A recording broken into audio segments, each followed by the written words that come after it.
So welcome, everyone. Thank you so much for making the time to be here. And please feel free to engage. It's an open discussion. This is a great opportunity to have a chat with our colleagues from Crossref. The chat and the Q&A, rather the chat is open. Please feel free to ask your questions there. I'll be able to fish them out. And if you feel like your question is better served spoken, you can just raise your hand and you'll be allowed to speak. Like I said, you're most welcome. This session will last about an hour. Hopefully by 11 a.m. CAT will be done. If there are any more engagements after that, please feel free to reach out. Johansson is available. I'm sure Mohesen will be available, and I myself am also available. So yeah, today we're joined by our colleagues from Crossref. That's Johansson and Mohesen. Who'll be taking us through Crossref services for librarians and journal editors. For those who may not be familiar with Crossref, it's a nonprofit membership organization that provides digital infrastructure to make scholarly content easy to find, cite, link, and access. They're best known for assigning digital object identifiers, that's DOIs, to research outputs such as journal articles, books, datasets, and even preprints, of course, to ensure persistent and reliable links. If you're not familiar with DOIs, I think you should get quite a basic understanding of them through this webinar itself. But beyond DOIs, Crossref enables metadata sharing, citation linking, content registration, and tools that support research discoverability and integrity across the global scholarly ecosystem. But then, yeah, let me not label that. I'm pretty sure Johansson and Mohesen will give us an adequate breakdown of what Crossref does for your understanding and also for your next steps on what to do next. So before I pass it on to them, I should mention that this webinar is brought to you as part of the UbuntuNet Alliance partnership program. This is a program that we've launched recently at UbuntuNet Alliance. We've launched it this year, and we're quite pleased to have Crossref joining the partnership program itself. The program is mainly there to connect our research community with relevant service providers, and thus creating a direct link between the service provider and our community so that the community can learn the necessary information that they need in order to move ahead, so as to make it easier to give all the information on hand. And part of the partnership program, of course, is the UbuntuNet Connect conference. And so you can expect Crossref to be at the UbuntuNet Connect conference to engage with the community directly. So if you wish to have that opportunity as well, please register for the conference. Currently, there's a discounted rate of $100 to register, and it's going to be in the beautiful city of Harare in Zimbabwe on the 30th and 31st of October this year. So I'll put a link in the chat so that you can have a look at that and that you can register. Should you need any more information on that, I will also be available.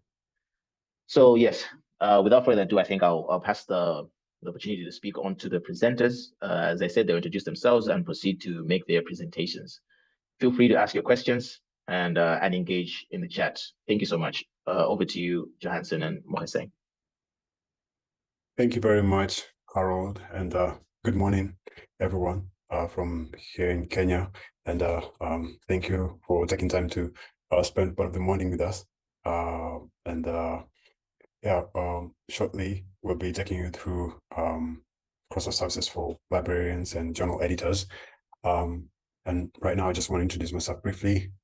I'm Johansson Obanda, and I work with Crossref. I'm part of our community engagement team, and I work closely with the Crossref ambassadors and also look after the Publishers Learning and Community Exchange initiative of Crossref and a few other organizations, WASPA, COPE, and DOAJ. I will now hand over to Mr. Mohsen Buti to introduce himself, and then we'll dive right into the presentation for today. Yeah, thanks so much, Johnson. Am I audible? Yes. Okay, perfect. Thank you. So yes, I think as my colleague Johansson has mentioned, my name is Mohsen Buti. I'm based out here in Cape Town, South Africa, and I am a portfolio manager at Taylor & Francis Group, working mainly in the journals division within the arts, humanities, and social sciences. I work with journal editors quite a lot within my role.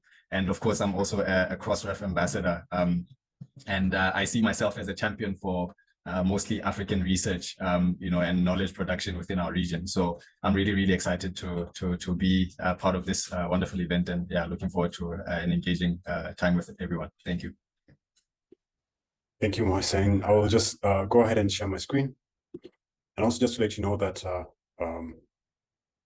my colleague Evans Attorney, who is also based in Kenya, will be attending the UbuntuNet conference later in the year. And if you're going to be joining the UbuntuNet conference, it might be good to carry on with the conversation over there, or any questions that you might get from this presentation.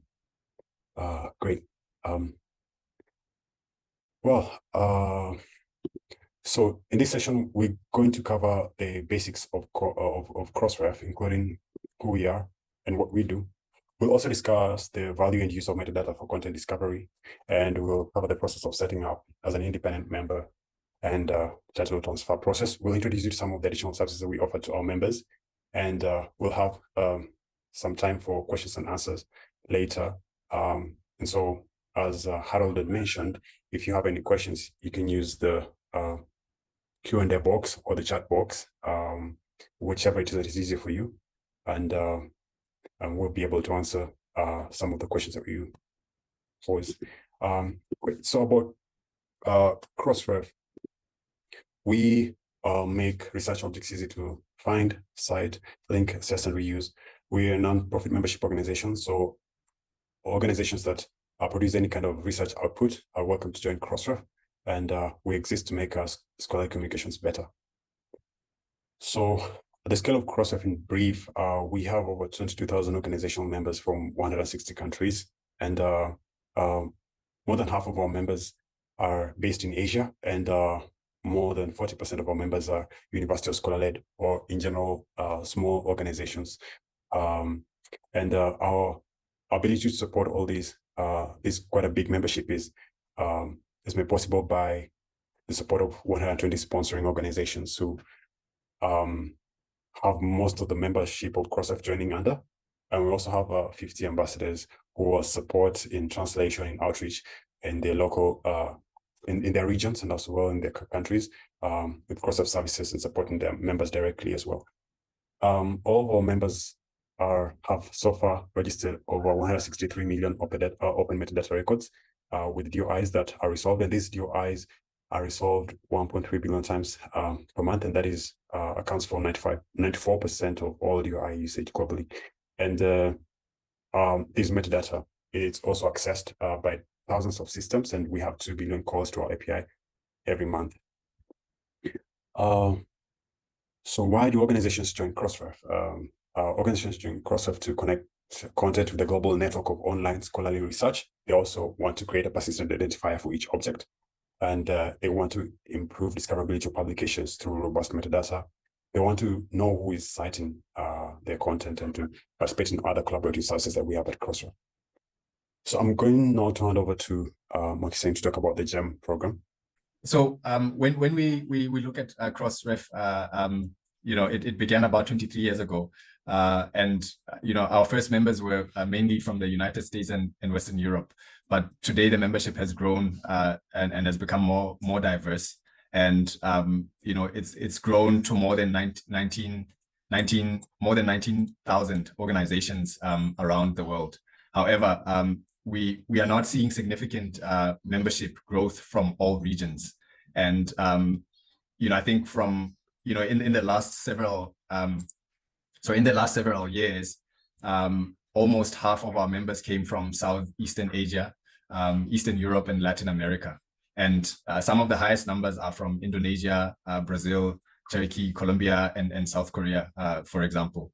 And, you know, there has been a much slower growth in regions, you know, mostly regions like, you know, Northern and Sub-Saharan Africa and parts of Central Asia, with only 5% of new applications coming from these regions collectively. But we know there are organizations in these areas contributing to the scholarly record.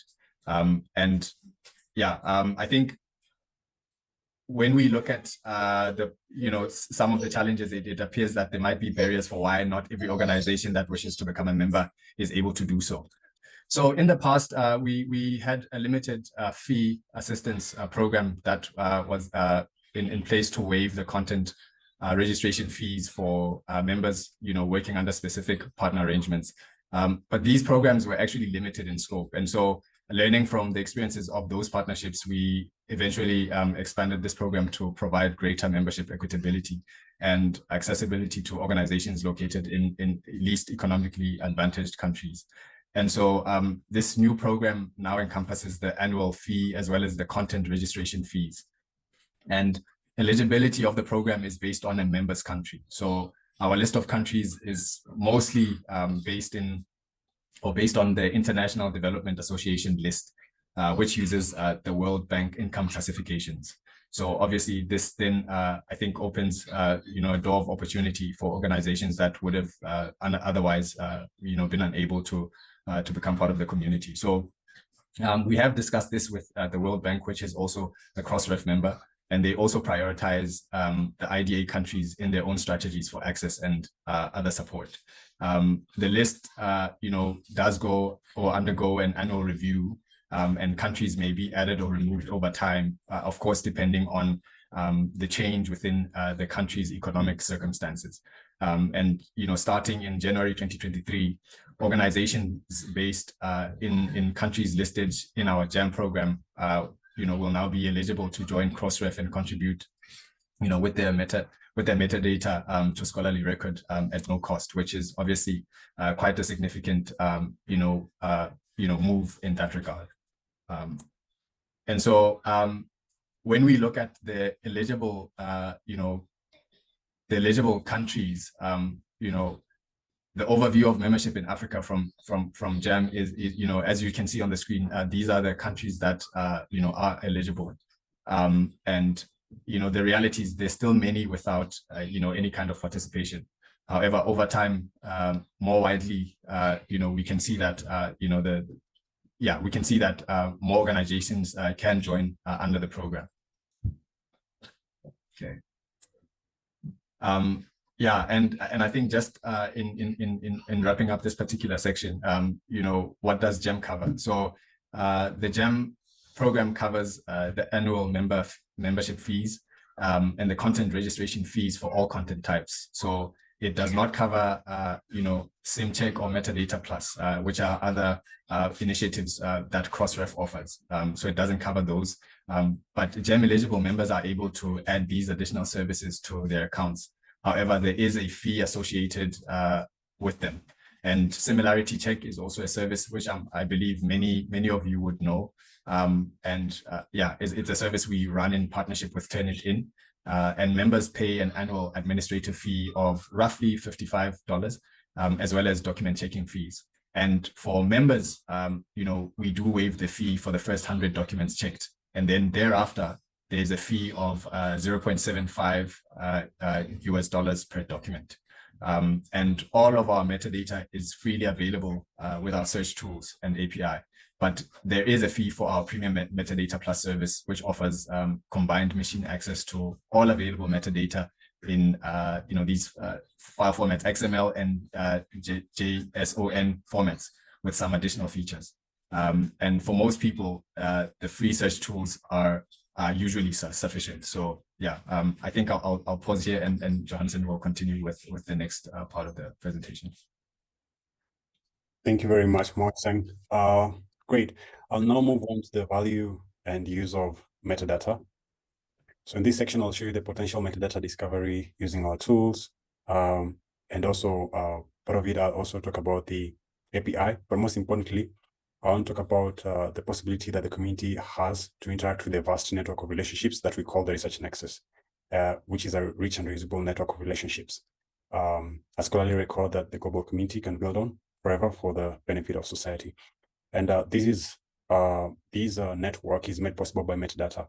And since it is a thread that is woven to produce such a network, to create a connection between who funds the research, for example, to who uses the research, to how the research is responded to, like cited or mentioned or reviewed, to as well how the research is created and how it is the publication process as well. And then the other systems that makes it possible within this inner circle, for example, ORCID DataSite, which is also another a peer organization, registration agency, ROR, which is an identifier for organizations and other infrastructure like DSpace and OJS. Yes, so what is this metadata that makes all these research connectivity or research connectedness possible? Metadata is data that provides information about other data, but not the content of the data. It gives structure and context. Metadata tells a story, and the more complete the metadata, the better the story. Metadata is all around us, maybe more than we realize, but today we'll talk about metadata in relation to research outputs, but there are many examples of metadata in everyday life. So what kind of metadata is relevant to Crossref, that Crossref looks out for the content that the members register? When registering their content, members supply us with a wide range of metadata. Basic metadata include things like titles, authors, publication dates, issue numbers, ISSN and ISBN, just anything that describes the content you're registering. But we also collect additional data about the items being registered, and these can include reference list, funding data, ORCID, IDs, license data, clinical trial information, abstract and data about relationships between items. There's as well information that show change in publication or significant publication changes. For example, errata, retractions, and updates. And these are also captured using our Crossmark service to preserve the integrity of that article. The metadata that is sent to us will vary based on the type of content that is being registered. And we ask that you send as much metadata as possible and that it be accurate and clean, because the more comprehensive your metadata is, the more likely your content will be discovered and disseminated. However, this is only true if the metadata is accurate. So please don't worry about including information that you're not sure about, because the record can always be updated for free. And in fact, we strongly encourage that the publishers do that whenever they find any information to add to the records. So why is registering comprehensive metadata important? It is important because many organizations and researchers use that metadata to find the content that you publish, and as well because metadata is standardized and machine readable. It's very useful to many organizations that create tools and services using the metadata, and these include author profiling tools, manuscript tracking systems, library discovery services, metric providers, and even indexing services. And as I shared, we receive quite a number of metadata queries per month across all of our search interfaces. And these are 4 important elements or 4 important possibilities that metadata enables. I want to talk about discoverability. The more metadata that you include about a piece of content, the easier it is for others to search and discover, from researchers to organizations who use Crossref metadata to build their own tools and services for the research community. A few examples is like our books metadata project has shown that books with basic metadata are more likely to come up in search engines, even Google Scholar, and journal articles with deposited references seem to be cited more than those without, and by a lot.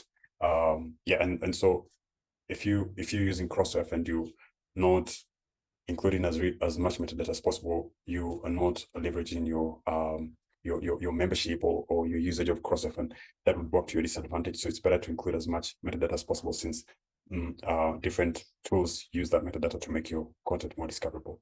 Reproducibility is also critical. Researchers need to be able to build upon each other's work. Verifying and reproducing the results from earlier work is helped by metadata, such as linking, funding, protocol, research data, and peer review reports. And these help to create a complete picture of our work. In addition, metadata also help determine the integrity of a research, who funded research, and I'm going to talk about research integrity in a couple of slides later. And for research integrity, you want to understand also what are the affiliations of the authors. Could there be conflicts of interest? Reporting and assessment may also be carried out by a variety of organizations, including universities and funders, in order to show the accountability and benefit of public investment. Also provide benchmarking information and to demonstrate compliance with funder mandates, and to decide what research to fund, and including metadata such as affiliations like ROR identifiers, ORCID IDs, funding and grant information, license URL, peer review reports, and links to preprints all help with this. And I'll invite my colleague again, Mokisen, to take it through getting started as a Crossref member. Great. Crossref is a membership organization, which I'm sure by now you've seen through the previous slides, and you need to make an application in order to become a member. And you can start off by visiting, the web page that you see on the screen. As you can see, there's a link on there. and you have to submit an application. And once this application comes through, or when you come across the application form, you would then have the name. You'd have to submit the name of your organization, your website URL for your organization, mailing address, as well as various contacts, so that would be the primary contact, the technical contact, whoever it is that works with the technicalities, of your systems, and also a metadata quality contact. And yeah, in essence, you would need 3 people that can be contactable by Crossref. And part of the application also contains a confirmation that you have read the summary of your obligations as a member. So it would be important that you've gone through that and are familiar with, those particular obligations. Okay. And then, as you would have registered, once you receive and we receive and approve your application, you then receive a welcome email from our member teams, and it would contain firstly your prefix. This is a prefix that you will use to create your DOIs, or digital object identifiers, and then your Crossref login and instructions to create a password. And then you'd also get a link to access the different content registration tools. And you would then get follow-ups to help you register your content, to participate in additional services, and even more generally to help you along your journey with Crossref. So it is a wonderful community that has a lot of support, and would really be beneficial in that regard. And then what can I register at Crossref? As you can see, there's quite a lot of aspects that can be registered. There are many different types of content that can be registered with Crossref. Most people know that DOIs are used for journal articles, but Crossref also accepts all types of content which are listed on the slide. And Crossref is working really hard to make our input schema more flexible, so that almost any type of object can be registered and distributed openly through Crossref. And each content type we support has a unique set of required and recommended metadata. And required metadata must be included, otherwise your submission will be rejected. So it's really important that you make sure that you follow all the required all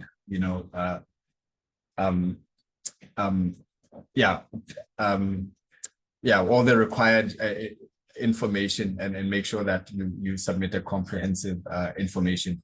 And recommended metadata should be included to create a complete metadata record. As I'm sure you heard Johansson mention, some of the benefits of, the benefits of this metadata is it helps with discoverability, reproducibility. So in order for that record to really be beneficial, it definitely then has to carry, the right information, so that, it will serve its purpose. And also members do not need to let us know if they are adding new types of content or a new title. They can just use the same prefix for all content types. And then, as I wrap up, how to register the content. There are several ways that Crossref members register their content with us, and all metadata that's been registered with Crossref is held in our systems as XML. Which, I'm sure you'll be familiar with XML as a particular type of file format. And members can choose to register their account with us by sending this XML files directly. Or if they aren't able to do that, we have helper tools that are available to kind of guide you and take you through that process. And these helper tools also collect the metadata and turn it into XML behind the scenes. So yeah, obviously using tech in a very helpful way to ensure that you are able to make your submission. And our web deposit form is one example of a helper tool. And for members who host their content on for example, OJS, from PKP, there's a Crossref plugin that can help you add in your metadata and then register it. I know that, this all sounds very technical, but hopefully people that are familiar with working these types of systems would then, know what we're talking about. But again, there is support that you would be able to get through this process. And in the next two slides, I think Johansson will then be talking about a quick look at WDF and OJS as system examples that you can be able to get through that as well. All right, yeah. I'll now hand over back to Johansson again. Thank you. Thank you. Great. I just want to go to the presentation talking about additional Crossref services for members, and these services that would be useful for journal editors and as well librarians who are registering research metadata of the output that they are publishing in their universities or in their institutions. Yes, so you might be using different article or output management system, like a journal management system like OJS, or you might be using DSpace, for example. We're starting to build integrations with different services. For example, right now we are in the initial stages of starting to work with DSpace to get an integration so that librarians can register theses and dissertations from their institutional repositories, not maybe all articles, or maybe not all kind of output in institutional repositories need the DOI, but then thesis and dissertations are some kind of outputs that are currently being registered with Crossref. There is also we already have work going on with PKP and with the OJS integration. So if you're using OJS, you can do automatic deposits of your work or your output to Crossref and have that as part of your workflow. Great. So I want to talk about some of the services and tools that are offered by Crossref that you can use as a member that helps just to benefit your work as a journal editor, as a publisher, or as a librarian. And these are offered to ensure that scholarly research metadata is registered, linked, and distributed.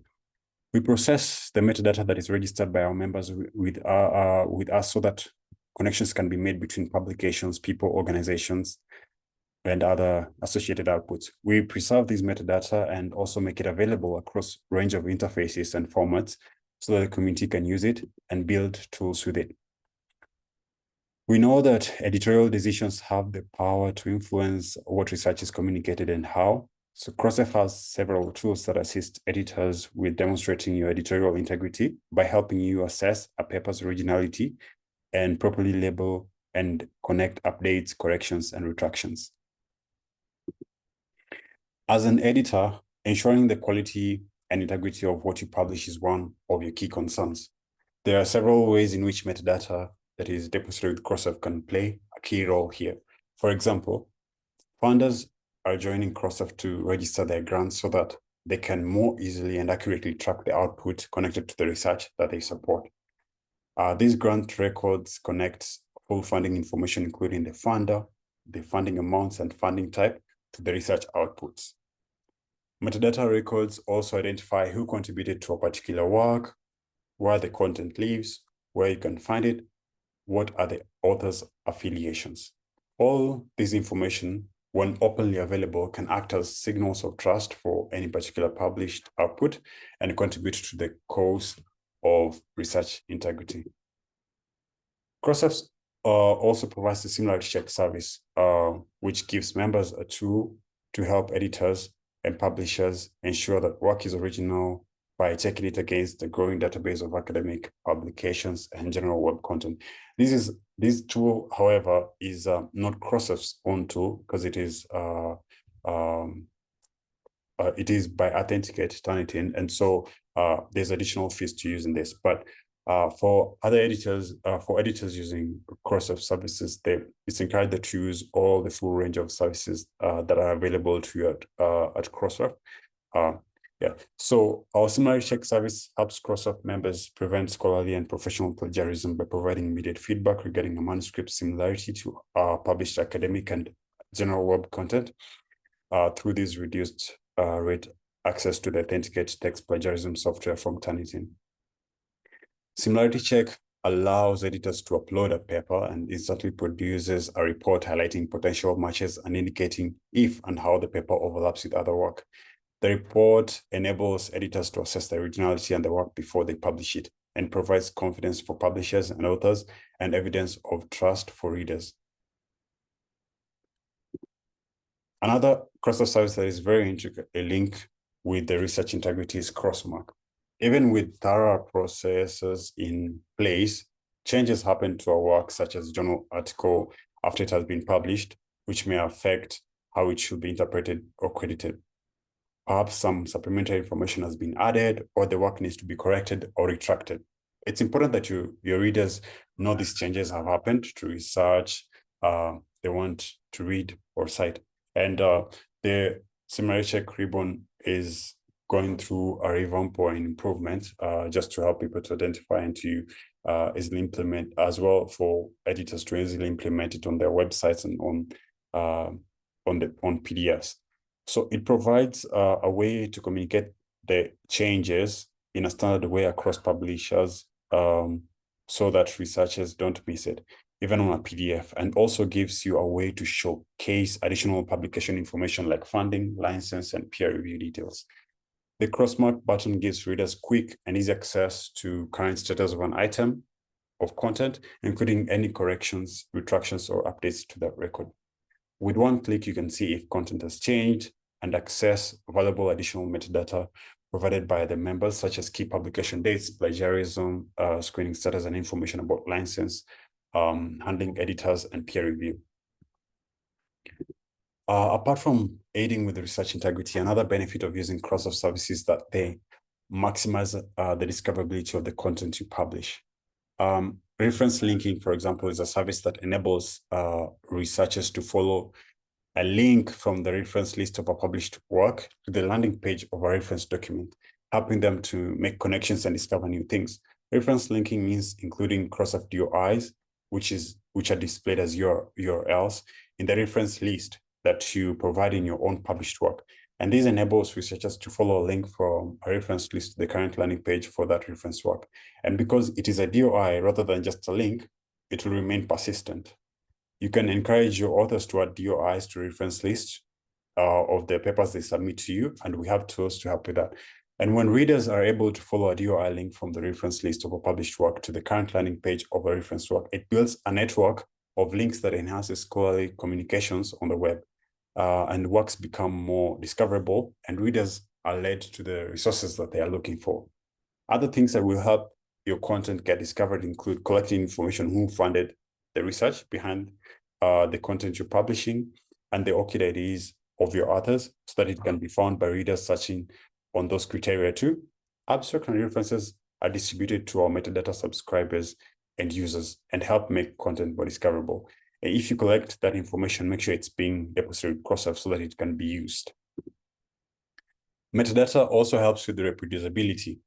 Researchers need to be able to build upon each other's work, and using relationships to connect output data, software protocols, means that researchers can access what data was used in a particular paper, what methodology, what software was used, what protocols were used by other researchers.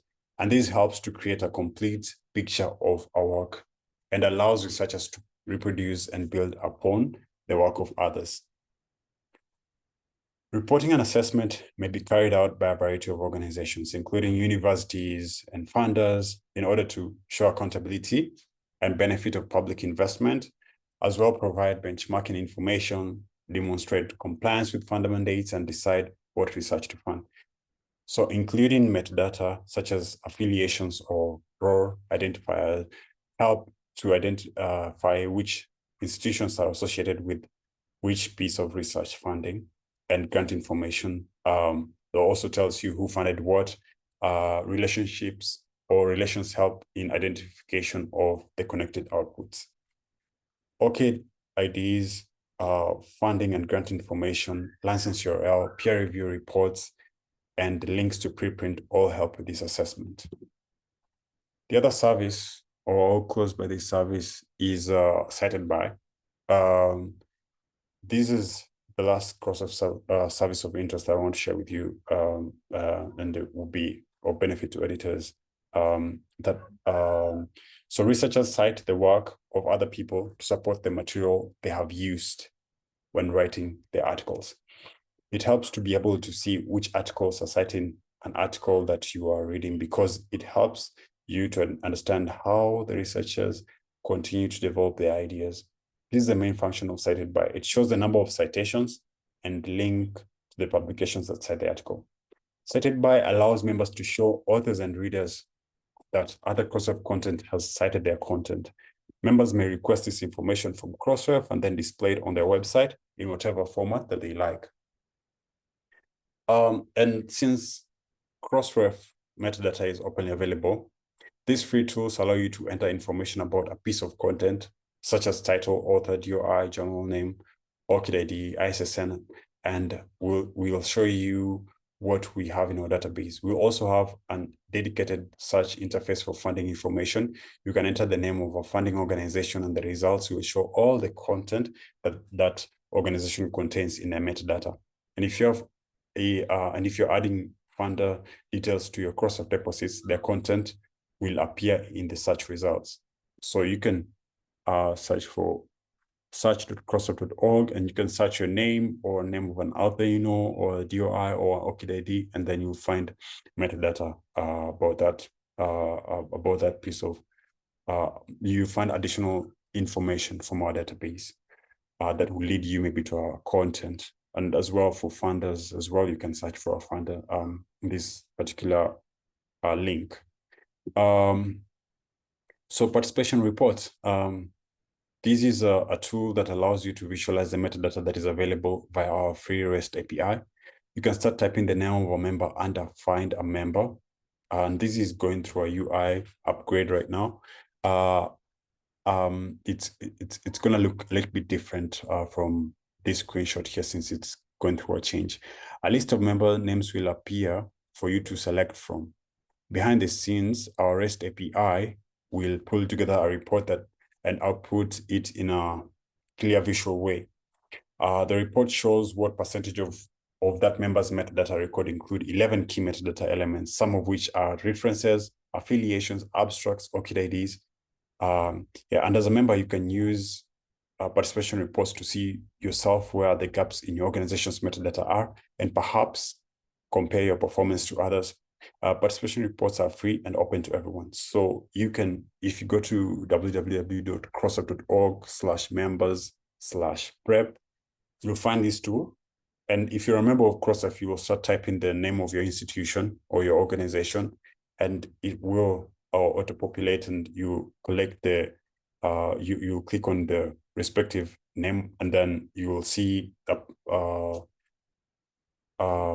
you'll see all the level metadata elements, and you see how you're performing in them. And then you can also search for any other organization. A good example usually is like eLife. That organization has more than 90% on all of the metadata elements, which means that they are constantly updating all the metadata and are collecting all the important metadata from their authors, and also doing a lot of curation of the metadata to make sure that they have a complete picture of our work, a description of picture of our work. Great. So we are at the end of our talk today. Thank you for having us, and hope you found this useful. If you need any further help and information, you can refer to our support documentation. that is available in English at the page on the slide. If you also have any specific technical questions, you can email our support team at support@crossref.org, and we will get back to you there. And questions about memberships can be sent to member@crossref.org, and we encourage you to also check out our community forum where you can also post questions to the group in English or any other language. Thank you. Thank you so much, Johansson and Mohseng, for the wonderful presentation. We have had quite some engagement, rather, in the chat and also in the Q&A section. If you allow me to jump straight into the Q&A, because we have about 13 minutes. The first question is from Smart Mvula, who says, "What is GEM? I see Malawi missing on the list." Of course, in relation to this, Dorothy and Air response, Malawi is covered. We got our membership through GEM. So, and Dorothy is from Malawi, of course. And so maybe perhaps Stuart Mvula would like to understand a bit more about GEM. If you may, Mohseng or Johansson.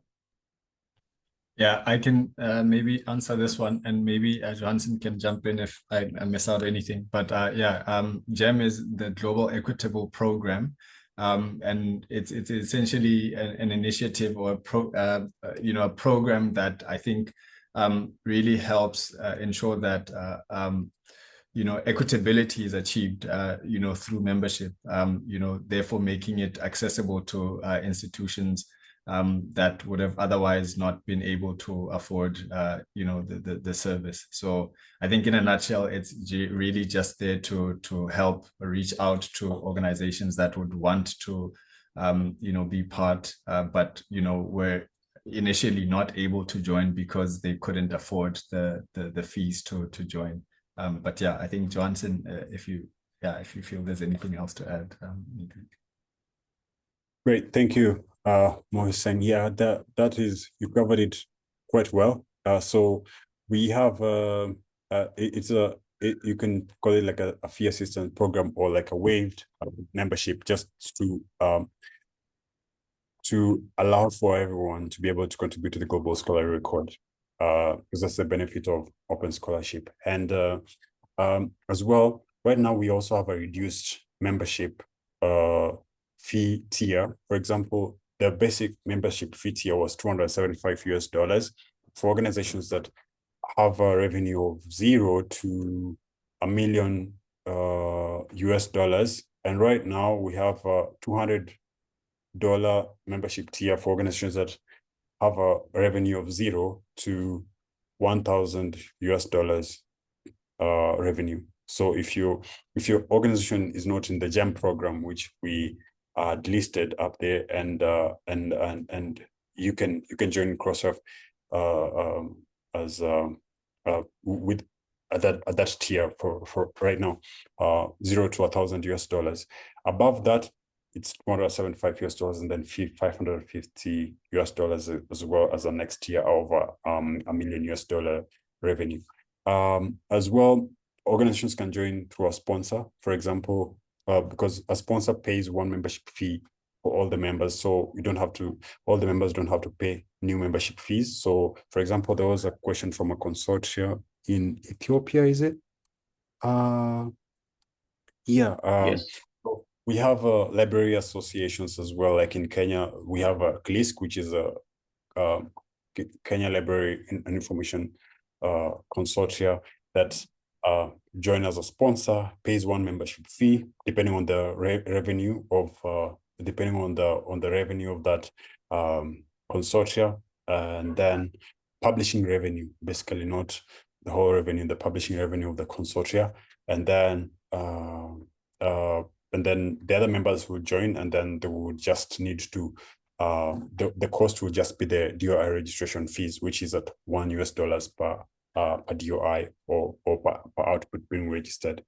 Yeah, so that would be my answer for the non-GEM countries. That you can, I shared a link. You can see if your country is a GEM eligible country. If not, then you have to pay the membership fees. But if it's in the GEM country, you don't have to pay the membership fees or the content registration fees. And then for the sponsors, they pay just one membership fee for all of their members. So it's going to be like an individual member joining, but it's going to be one membership fee. And then the members will just, the cost will just be the article registration fees that will be will be invoiced to the sponsor, and the sponsor will find ways of settling that on behalf of their members. Yeah. And Thank you then, so much. thank Oh, you, go Harold. ahead. Okay, no problem. Yeah, you can Okay. go on. Okay. I just want to try my best to get in all the questions here. We have several questions from Trevor, and Rosaline has helped us answer some of them. But then whilst we're tackling the questions for Trevor, Johansson, you may also want to note Joceline's query in the chat about challenges with integrating DOIs on Open Monograph Press. And she's asking who can be contacted to assist her with that. But then moving on to Trevor's questions, Trevor from Malawi, he says, are there technical requirements for repositories to be linked to Crossref? Just as well, he asks, what happens if a document being submitted was previously subjected to originality check and deposited to the repository for the checking platform like Turnitin? And he goes on to ask as well, suppose an institution has a subscription to authenticate and subjected the document to originality check before submission. Can Crossref use the already generated report? So if you can just answer those in succession. All right, great. And for the similarity check service, I would say that if you're using already, because other institutions already are already subscribed to Turnitin independently, and they would use it for the same purpose that some would use it for similarity check service at Crossref. The benefit of similarity check service is just a reduced rate for our members who are not maybe subscribed to it already or wouldn't use it the same way.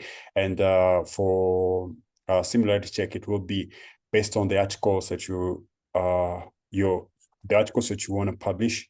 You are given access to similarity check service to as well counter check for the benefit of other members as well, to counter check their articles against yours as well, and yours against other articles as well, or similarity check Turnitin database of articles, and that's the use. So for similarity check, it's used for articles that are ready to be published or at the publication stage articles only, maybe not used for checking like students' work or other users that some editors use for similarity check service. I don't know if I've answered your question about that. And then there is no quota for the, oh yeah, that has been answered about the quotas for DOIs per institution. Yeah, great. And then the technical requirements for repositories to be linked to Crossref. Not really. There isn't technical repositories for repositories to be linked to Crossref. So like depending on the service that your institutional repository uses for Crossref, for example, if it's DSpace, we don't have an integration currently, and that means that you can't. There isn't a direct integration that can be done there. And some institutional repositories, I'm not sure if OJS is used as an institutional repository as a service for institutional repository by some librarians, for example. But then we are hoping to build integration with DSpace so that institutional repositories can directly integrate with Crossref and can have automatic deposits to Crossref from the institutional repository. Yeah. Thank you so much, Johansson. We have just about 4 minutes left. There's another question in the chat that says, is there a fee for requesting cited by for an article? There is no fee for cited by. If there is no fee for cited by, please contact our sponsors. Oh, I apologize. That's Rosaline actually responding to a question that's already there. I think there have been several questions about the service of cited by. Several reference links have been placed in the Q&A especially. Please visit that, ladies and gentlemen, and you can be able to access those links themselves. Since there are no other questions, I would also like to, oh, sorry, there is a question by, I think it's Luis, who says, just to confirm, the eligible countries pay no fees or limited fees. You also said something about paying after 100 DOIs. I think that's in relation to the gem itself. No, there isn't that for GEM program. Or like, let me get the question right. Is that in the Q&A or? No, that's in the chat. I think it is meant to read, just to confirm, do the eligible countries pay no fees or are there limited fees? All right. Yeah, great. Oh, okay, great. There's no fee for DOI or like for DOI registration for each article and for the membership. I think the 100 DOI, the 100 articles was for similarity check service. You pay after you have like free 100 articles to check, and after that you are gonna be paying for each article some amount of money. Similarity check service is a paid service for all of our members since it's not our own service. But then for the GEM eligible members, you don't have to pay for membership fee or for your registration fees at all. Yeah. And finally, Samuel asks, can one pull a publication or citation record for bibliometric analysis from Crossref? Let me get that question. That is in the Q&A? Yes, that is in the Q&A. Can pull? Yes, using our APIs, and we have like an API learning hub, which can show you how to query APIs that can retrieve this information that you're looking for. Yeah, and I can find quickly the API Learning Hub and link it to the chat for your use in querying or pulling this kind of metadata.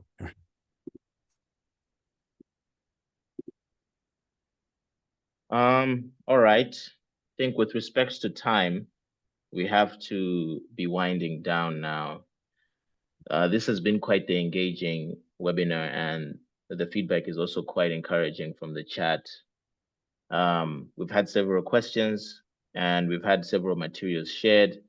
We will be sharing the recording itself, and we'll also be sharing the presentation itself via Africa Archive. An email will be sent out to you.